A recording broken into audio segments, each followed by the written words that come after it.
গাজীপুরের কালিয়াকৈরে দেশনেত্রী বেগম খালেদা জিয়ার সুস্থতা কামনা ও বৈষম্য বিরোধী আন্দোলনে আহত ও নিহতদের স্মরণে দোয়া মাহফিল অনুষ্ঠিত হয়েছে। ৭ জানুয়ারি মঙ্গলবার দুপুরে স্বেচ্ছাসেবক দলের কেন্দ্রীয় কমিটির আন্তর্জাতিক সম্পাদক মোহাম্মদ সেলিম হোসেনের আয়োজনে তত্ত্বাবধানে উপজেলা ও পৌর স্বেচ্ছাসেবক দলের আয়োজনে উপজেলার পল্লী বিদ্যুৎ এলাকায় এই দোয়া মাহফিল অনুষ্ঠিত হয়।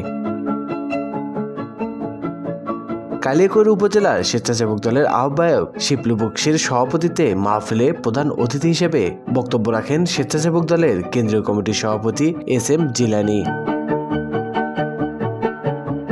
এ সময় আরো বক্তব্য রাখেন কেন্দ্রীয় বিএনপির সদস্য রফিকুল ইসলাম, কালিয়াকৈর উপজেলা বিএনপির সভাপতি সাবেক ভিপি মোহাম্মদ হেলাল উদ্দিন, স্বেচ্ছাসেবক দলের কেন্দ্রীয় কমিটির সিনিয়র সহসভাপতি ইয়াসিন আলী, যুগ্ম সাধারণ সম্পাদক সোহেল উদ্দিন, গাজীপুর জেলা স্বেচ্ছাসেবক দলের আহ্বায়ক হাসিবুর রহমান মুন্না, সদস্য সচিব আশরাফ চৌধুরী, শাওন সহ আরো অনেকেই।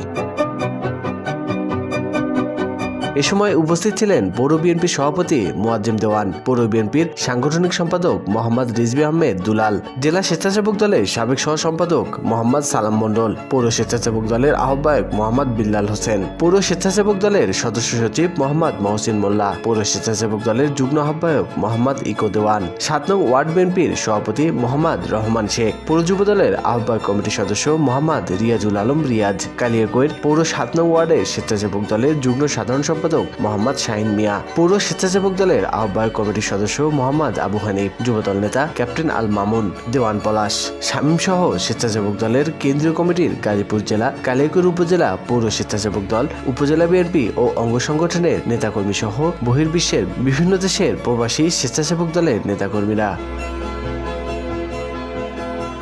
স্বাধীনতা টিভি বাংলা নিউজ ডেস্ক।